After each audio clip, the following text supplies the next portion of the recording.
नमस्कार, मैं प्रतिष्ठा शर्मा और आप देख रहे हैं न्यूज एनआर। रुक करते हैं आज की मुख्य खबर की ओर। झांसी स्थित संघर्ष सेवा समिति के कार्यालय में विश्व की पहली किन्नर महामंडलेश्वर हिमांगी सखी ने ज्ञान व्यापी मस्जिद मामले में बड़ा बयान दिया है। उन्होंने कहा कि सरकार को चाहिए कि जहां जहां पुरानी मस्जिद है वहां आर्कियोलॉजिस्ट भेजकर जांच कराएं, कहीं इसकी नींव में सनातन धर्म तो नहीं छिपा। मथुरा में ईदगाह मस्जिद से पहले कृष्ण जन्मभूमि हुआ करती थी। मुसलमान मजहब समेत अन्य धर्म बाद में आया। सनातन धर्म पुराना है। कृष्ण जन्मभूमि पर जो चीजें छिपाई गई हैं उन्हें दोबारा कृष्ण मंदिर में तब्दील किया जाए। हम भागवताचार्य महामंडलेश्वर हिमांगी सखी निर्मोही अखाड़ा एवं पशुपति पीठ से है। किसे आना हुआ था झांसी हमें राजा बुंदेला जी ने बुलवाया और संघर्ष सेवा समिति संदीप सराव जी के तरफ से जो प्रोग्राम आयोजित हुआ, राजा बुंदेला जी के यहाँ राम कथा के लिए हमें बुलाया गया एक दिन के लिए, और हमने राम कथा के ऊपर सत्संग किया यहाँ बैठ के, और बड़ा आनंद आया। यहाँ के लोगों में प्रेम भाव हमने देखा है, क्योंकि झांसी जो है वीरांगनाओं की भूमि है। प्रभु राम को राजा के रूप में यहाँ ओरछा के लोग पूजते हैं, तो मुझे बड़ा अच्छा लगा, आनंद आया। आनंदम बुद्धिवर्धनम प्रतिपदम पूर्णमृत स्वादनम, क्योंकि मुझे आनंद का महसूस हुआ और इतना सेवा भाव बच्चों ने यहाँ पे मिलके किया है, मेरे लिए तो बहुत बहुत मेरी तरफ से उनको साथ हुआ। बनारस में बोर्ड ने आदेश दिया ज्ञान वापी मस्जिद में जांच के लिए, उसमें जो दावा किया जा रहा है हिंदू पक्ष की तरफ से कि शिवलिंग वहाँ निकला है, आपका क्या मानना है? हमारा यही मानना है कि जितनी भी हिस्टोरिकल मस्जिद हैं वो पहले मंदिर थे, बाद में उसे मस्जिद में तब्दील कर दिया गया। तो जितनी भी सारे चाहे ज्ञान व्यापी मस्जिद हो, अन्य और कई मस्जिद जो पुराने हैं उनमें भी छानबीन करनी चाहिए, क्योंकि कहीं न कहीं उन मस्जिदों के अंदर हमारी हिंदू संस्कृति छुपी हुई है, छुपाई गई है, और वो ज्ञान व्यापी मंदिर के थ्रू से हमें समझ में आ रहा है। क्योंकि जो वीडियोस हमने देखे हैं ज्ञान व्यापी मस्जिद के अंदर के भगवान शिव जी का वहाँ शिवलिंग निकला गया है, और उस शिवलिंग को खंडित करने की कोशिश भी की गई है, और उसके साथ साथ शिवलिंग के ऊपर जिस तरह से वज़ू करने की बात आई है वो बहुत ही गलत है। हमारा सनातन धर्म किसी को भी है ना अलग पक्षों से नहीं देखता है। हमारा सनातन धर्म सबको अपना मानता है, चाहे वो हिंदू हो, मुस्लिम हो, सिख हो, ईसाई हो, सबको अपना मानता है। मगर हम सबको अपने दायरे में रह के कार्य करना चाहिए। जैसे सनातन धर्म पूजा पाठ जो पद्धति होती है वो भी अपने दायरे में रह के हम करते हैं, मंदिर के अंदर रह के करते हैं, रोड पे तो नहीं करते हैं। तो हमारा यही संदेश है कि आप भी, जितनी भी मेरे मुसलमान भाई मेरे बच्चे हैं, वो भी सब दायरे में रह के प्रभु की इबादत करे, ईश्वर की इबादत करे, खुदा की इबादत करे, मगर मस्जिद के अंदर ना कि सड़कों पे इबादत होती है। सखी जी, एक सवाल और उठता है, सरकार अपने कदम उठा रही है। क्या कदम उठाना चाहिए? सरकार को क्या कदम उठाना चाहिए? सरकार कदम उठा रही है, सरकार अपना कार्य कर रही है। और सरकार का तो कोई हस्तक्षेप नहीं है, सिर्फ कोर्ट का है।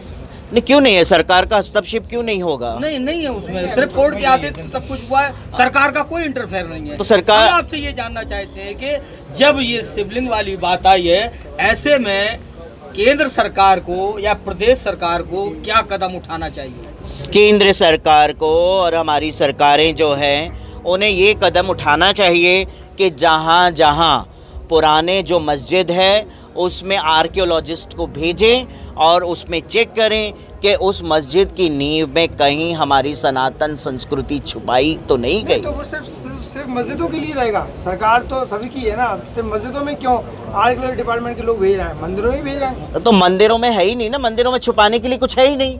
मंदिर तो सबके लिए ओपन है, मंदिरों में तो लोग सब जाते हैं। उसके लिए क्या कहना चाहते हैं? मथुरा में किस मंदिर की बात करें? मस्जिद की बात करें, ईदगाह मस्जिद की बात। तो ईदगाह मस्जिद को भी देखा जाए तो वो पहले तो कृष्ण जन्मभूमि हुआ करती थी। ये जो धर्म की बातें हैं, तो ये धर्म की बातें तो ये सब बाद में आया। मुसलमान जो क्या कहते हैं उसे, धर्म नहीं कहते, मज़हब कहते हैं, तो ये मज़हब तो बाद में आया ना। पहले कहाँ था कृष्ण जन्मभूमि पे मस्जिद, ये मुझे बताएं पहले। क्या मांग करते हैं? इसीलिए यही मांग करती हूँ कि कृष्ण जन्मभूमि पे जो चीज़ें छुपाई गई है उसे वापस मस्जिद को मंदिर में तब्दील कर दिया। बालिका शिक्षा को लेके आप क्या कहना चाहेंगे? हाँ, बालिका शिक्षा, ये क्या होता है? एजुकेशन। वह पत्रकारों से बात कर रही थी। रुद्राणी कला ग्राम मोर्चा में आयोजित राम महोत्सव 2022 में सम्मिलित होने आई हिमांगी शकी ने कहा कि एक कमल कीचड़ में खिलकर भगवान के चरणों में समर्पित रहता है, इसी तरह हमें भी कमल की तरह खिलकर वह नेक कार्य करना है। जो मानव जन्म है उसको हमें समझना चाहिए।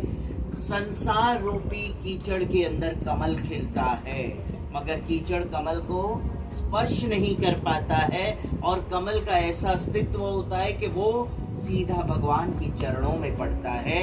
तो मैं समाज को कमल का उदाहरण दूंगी।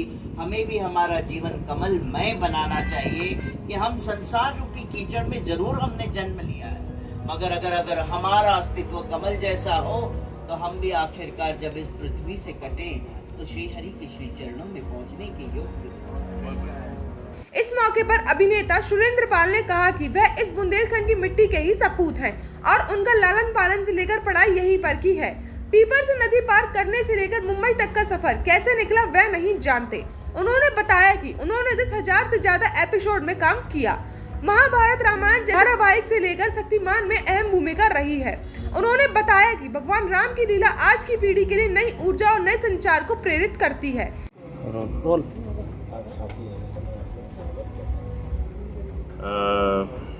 झांसी आना मेरा मकसद था, ओरछा जाना और राम महोत्सव जो हमारे मित्र, हमारे कलाकार मित्र राजा बुंदेला जी ने उसे ऑर्गेनाइज किया था।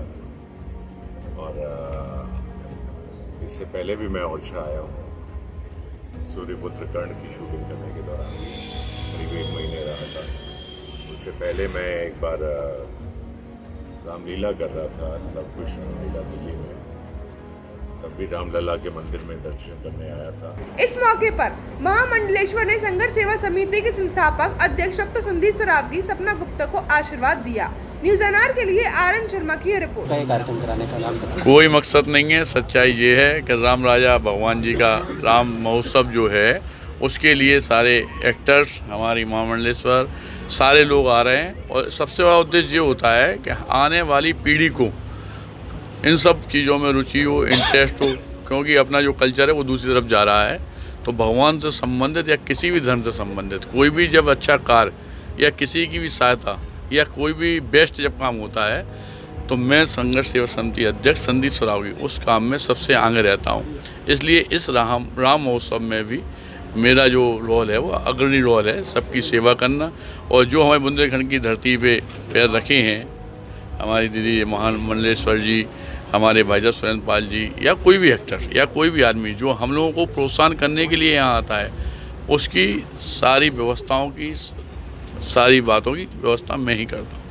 और मैं चूँकि समर्थ जीवन झांसी की जनता को दे चुका हूँ, तो मेरे दोस्तों से, मेरी झांसी के नागरिकों से यही अपेक्षा है, यही मैं आपसे कहना चाहता हूँ कि भविष्य में भगवान से संबंधित या बच्चों के प्रोत्साहन के लिए या किसी गरीब की सहायता के लिए आप लोगों की जब भी मुझे ज़रूरत पड़े, आप लोग कंधे से कदम मिलाकर मेरा साथ दीजिए, क्योंकि सारे लोगों के, गरीब लोगों के आंसू पहुँचने में या किसी एक काम में आने में ही मैं अपना आपको भगवान समझूंगा। धन्यवाद।